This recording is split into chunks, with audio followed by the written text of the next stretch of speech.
Okay, so in this video with Matt, his starting position I like pretty good. I think his hips could be maybe a ½ inch higher. We usually want the hips a little above the shoulders, and what'll happen there is that back knee will get a little bit less of a flexion there, which I want. I want this shin and this shin to be parallel, and you can see how this one's a little too steep. What happens is when we're that low, if you watch him here, if you watch his knee and then you watch his hip, he's going to just straight drop. So that's what we were talking about. When the knee and the hip go forward like this is going to cause his back leg to come forward and land in front of his center of mass. And when it does that, chips forward, is what I like to tell the athletes. It almost like slows us down. So you'll watch him. It'll come through here, and now you'll watch this toe.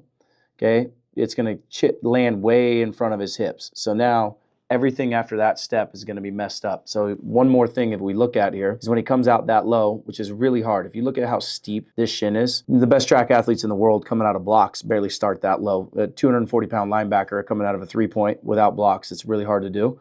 If you look at this line of attack, I would want a straight line from his hip to his shoulder, shoulder to his hip to his knee, and his knee to his ankle, and you see how these are all different lines. We want this to be one straight line. And now we've seen Matt out of a 2-point, when he plays football, he does this maybe better than anybody, but when he puts his hand down in a 3-point, it causes us to want to stay in that low position, and that's what happens here. Now, if we watch each step, so we watch his right foot hit, okay, if you see where that hits in front of his center of mass, if you see that, that's way here. So his center of mass is right here. I want that foot to be driving backwards here.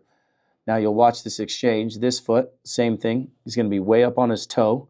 Okay, it's going to be out in front here. The biggest thing that I always notice when somebody stays too low is their third step. So his right leg, if you watch here, he's literally going to land almost heel first, and it's literally like it slows him down from the very beginning. And now you'll watch him here, and now look how his whole foot hits, and he's not even at 5 yards yet, and now that foot is right here in this position. So again, really powerful athlete, not able to express himself the way that he should, because he's focused on staying low, because we think in our head that's what we need to do. And if he came out here and we got this hip to actually come up a little bit, but we had a 45-degree angle like this, his foot then would be able to drive back, and it would help him really project and really get into the positions that he should, and his 10 and his 20 will be way faster, and then it'll definitely lead to a faster 40. So again, if you stay low, it's going to cause you to catch yourself forward. It's going to cause you to put the brakes on early, okay? Feel your hip go forward and up. That's really going to help you express speed, okay, the way that you should, and get the most potential out of every one of your sprints.